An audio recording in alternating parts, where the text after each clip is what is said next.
can immediately see the position of all your vehicles. And because the system updates every 30 seconds, it's effectively real time. The different colours represent different vehicle groups. Setting up groups is simple and it's easy to move the vehicles between them. The square icon shows when the vehicle is stationary, and the play icon shows when one of your vehicles is on the move.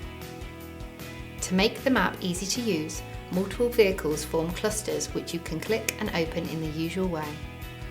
If you click on one of the individual vehicle icons, you can access more detailed information, including the current location, speed, and direction of travel. From this screen, you can also access further information about the vehicle and driver. So let's look at today's journey history. As you can see, the driver started just after 8 and they finished just before 2. The driver's route is shown on the map. The next feature allows you to calculate how long it will take the driver to reach a particular destination. Let's see how long it would take this vehicle to get to Dublin. As you can see, the driver is about 40 minutes away.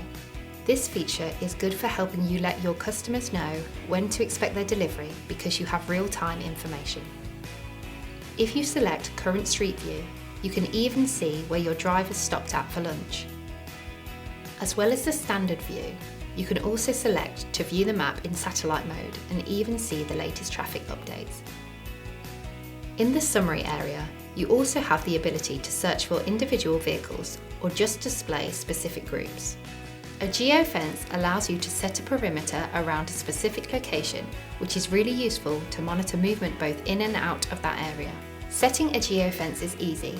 You just click Create Geofence.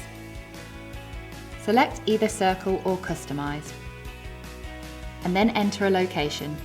I'll choose Dundalk. Click Draw and create your own geofence. Click Complete to finish. And you can also move the geofence to precisely where you want it by dragging and dropping. When you are happy, click Next. Enter the geofence name and click to complete.